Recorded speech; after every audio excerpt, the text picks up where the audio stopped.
சூர்யா, நீயா? நானேதான். எப்படி இருக்க ரம்யா? பாக்குறல்ல, இப்படிதான் இருக்கேன். முதல்ல உள்ள வா. வா சூர்யா, உட்காரு. இரு, நான் குடிக்கிறதுக்கு ஏதாவது கொண்டு வரேன். இல்ல, அதெல்லாம் ஒண்ணு வேண்டாம். பரவாயில்ல, இவ்வளவு நாள் கழிச்சு வந்திருக்க, எதுவும் குடிக்காம நீ தப்பிக்க முடியாது. நீ பேப்பர் படிச்சுட்டு ஒரு 2 மினிட்ஸ்ல வந்துடுறேன். ஓகே.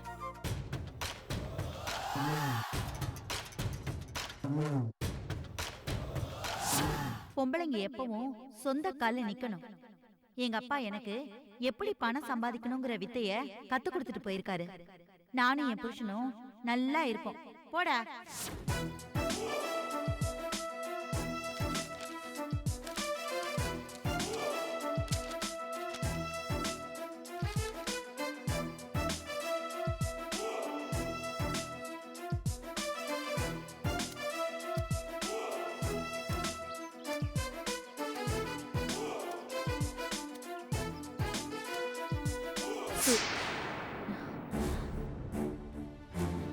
எங்க போயிருப்பா?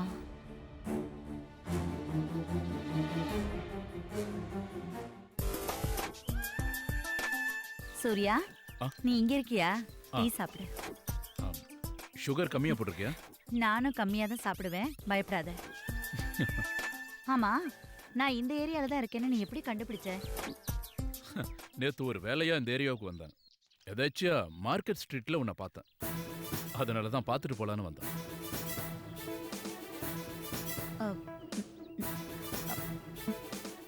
மார்க்கெட்ல பாத்தியா?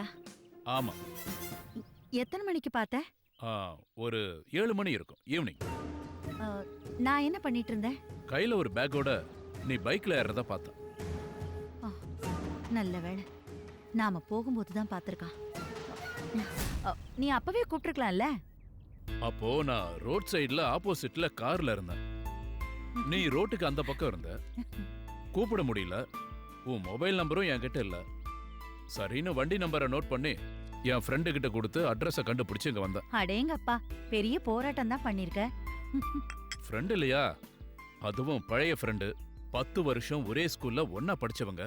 அந்த அஃபெக்ஷன் இருக்கும்ல.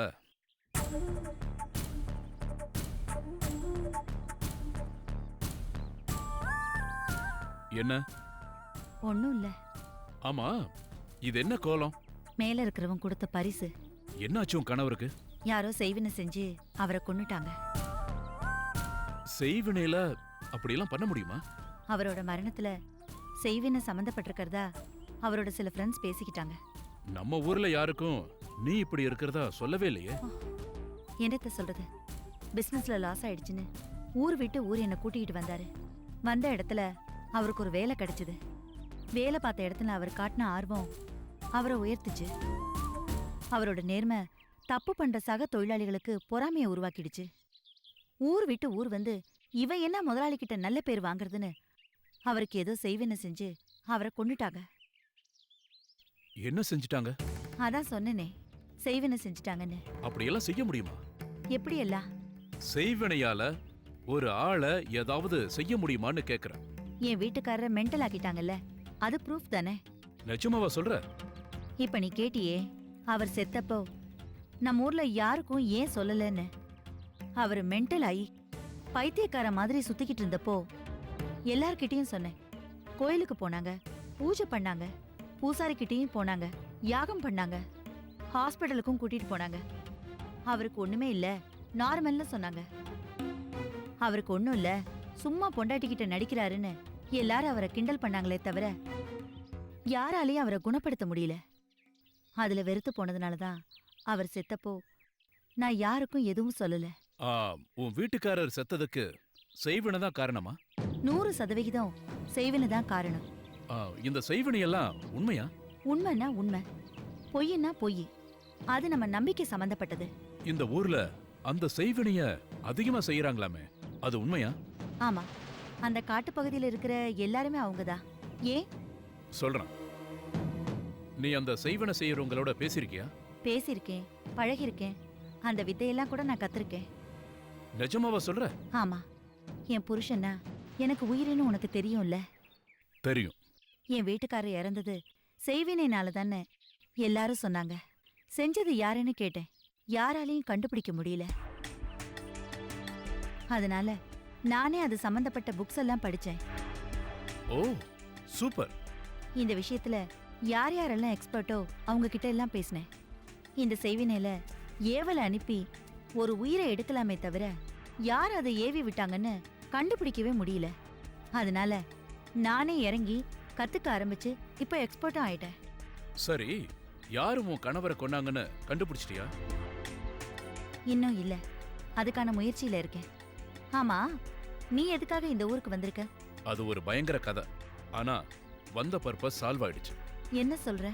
செய்வினையில ஒரு ஆளை கொல்றது எப்படின்னு கேட்க வந்தேன். இப்ப நீயே செய்வன செய்வேன்னு சொல்ற. I'm happy now. யார கொல்லணும்? என் மனைவிய.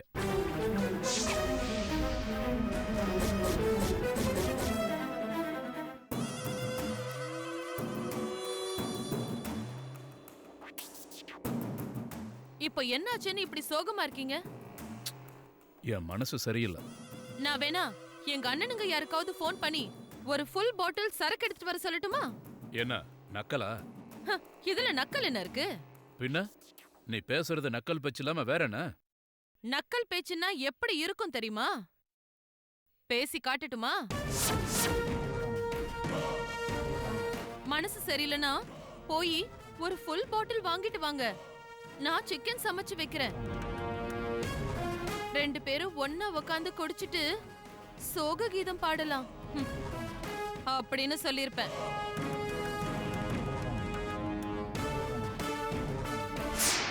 என்ன உங்க அண்ணனுங்க ஒரு மாதிரி டார்ச்சர்னா நீ ஒரு மாதிரி டார்ச்சரா இருக்க.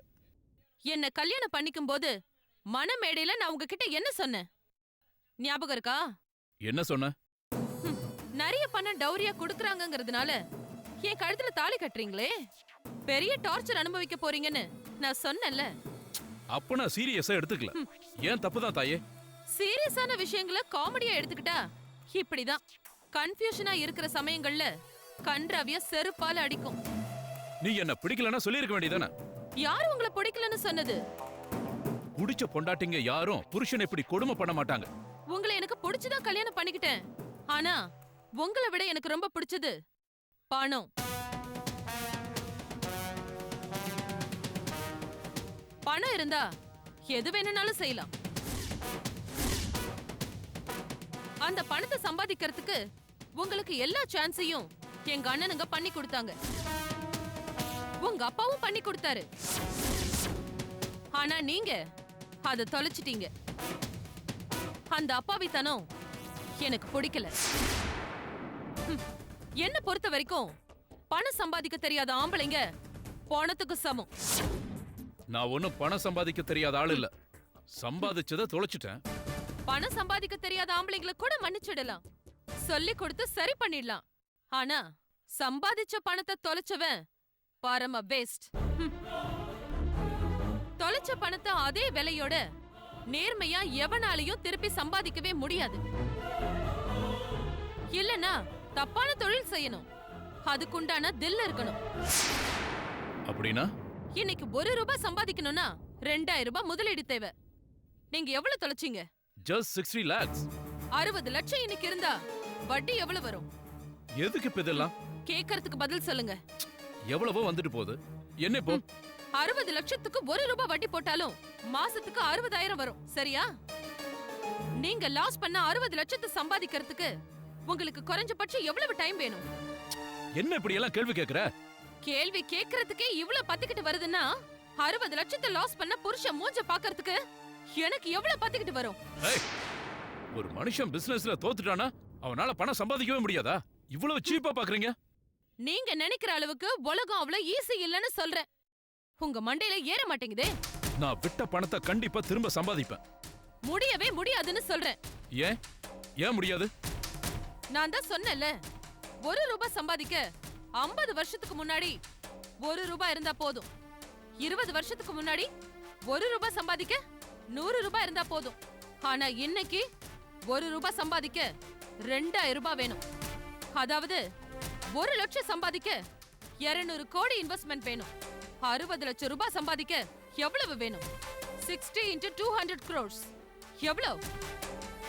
இப்ப பணம் சம்பாதிக்கிறவங்க எல்லாம் இப்படிதான் 200 கோடி 500 கோடின்னு இன்வெஸ்ட்மெண்ட் பண்றாங்களா? அவ்வளவு பணம் இன்வெஸ்ட் பண்ண தகுதி இருக்கிறவன், புத்தி இருக்கிறவன் தான் அவ்வளவு பணத்தை தொலைப்பான்னு சொல்றேன். என்னால அந்த பணத்தை திரும்ப சம்பாதிக்க முடியாதுன்னு சொல்றியா? நான் சம்பாதிப்பேன்.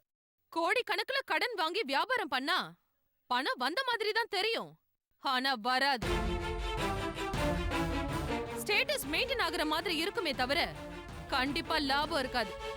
பணம் எப்பவுமே புழங்கிக்கிட்டே இருக்கிறதுனால லாபம் வந்த மாதிரி தெரியுமே தவிர உக்காந்து பொறுமையா கூட்டி கழிச்சு பார்த்தா பயங்கர லாஸ்ல தான் இருப்போம். எனக்கு நிறைய பணம் செலவழிச்சு பழக்கம்.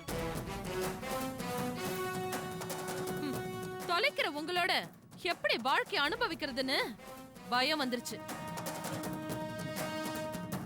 அதனாலதான் உங்க பிசினஸ் லாஸ்க்கு ஹெல்ப் பண்றேன்னு சொன்ன எங்க அண்ணனுங்க கிட்ட உங்களுக்கு பணம் கொடுக்க வேண்டான்னு சொன்னேன். அப்படின்னா உன் அண்ணனுங்க எனக்கு இப்ப ஹெல்ப் பண்ண மாட்டாங்களா? மாட்டாங்க. ஏன் இப்படி எல்லாம் பண்ற? நீ என்ன பைத்தியமா? நீங்க தொலைச்ச பணம் நேர்மையான வழியில வீட்டுக்கு வராது. கெட்ட வழியில பணம் சம்பாதிக்க உங்களுக்கு தில்லும் கிடையாது. கெட்ட வழியில வர பணத்தை அனுபவிக்கிற பழக்கம் எங்களுக்கும் கிடையாது. அதனால நான் நாளைக்கு எங்க வீட்டுக்கு போறேன். நீ உன் வீட்டுக்கு போனா எனக்கு பிரச்சனை வராதா? சரி, அப்ப இந்த வீட்லயே இருக்கேன். ஆனா ஒரு வேண்டுகோள். என்ன? எங்க வீட்ல இருந்து உங்களுக்கு கொடுத்த டௌரி அமௌண்ட்ட என் கையில கொடுத்துருங்க. செலவுக்கு என் கையில பணம் இல்லன்னா நான் மென்டல் ஆயிடுவேன். 30 லட்சத்துக்கு நான் இப்ப எங்க போவேன்? என்கிட்ட 30,000 கூட இல்ல. நீங்க எனக்கு 30 லட்சத்தை திருப்பி தரதுக்கு நான் வேற ஒரு ஏற்பாடு பண்ணிருக்கேன். நீங்க அதுக்கு ஒத்துக்கணும். என்னது? என் ஃப்ரெண்டு ஒருத்தி ஃபாரின்ல ஸ்பேர் பார்ட்ஸ் வியாபாரம் பண்றா. ஸ்பேர் பார்ட்ஸ் வியாபாரமா? ஆமா, மனித உறுப்புகளை வியாபாரம் பண்றா. மனுஷ உறுப்புகளை வியாபாரமா? ஆமா, அவகிட்ட உங்க ஃபுல் பாடி செக்அப் ரிப்போர்ட்ட அனுப்பியிருக்கேன். உங்க கண்ணு, இதயம், கிட்னி எல்லாத்தையும் தேவைப்படுறவங்களுக்கு வித்து தரேன்னு சொல்லிருக்கா. 40 லட்சம் தருவாளாம். போய் கொடுத்துருங்க. என்ன சாக சொல்றியா? எப்படியும் உங்களுக்கு பண உதவி எங்கேயும் கிடைக்க போறதில்ல. பணம் இல்லாம நீங்களும் வாழ முடியாது. பணம் இல்லாத நீங்க எனக்கும் தேவையில்லை. சோ ஒரு கட்டத்துல நீங்க சூசைட் தான் பண்ணிக்கணும். சூசைட் பண்ணிக்கிட்டு போற உயிரை இப்படி போக்கிக்கிட்டா அட்லீஸ்ட் 40 லட்சம் பணமாவது கிடைக்கும். 30 லட்சத்தை நான் எடுத்துக்கிறேன். 10 லட்சத்துல உங்க பேர்ல ஒரு ட்ரஸ்ட் ஆரம்பிச்சு அன்னதானம் பண்றேன். என்ன சொல்றீங்க?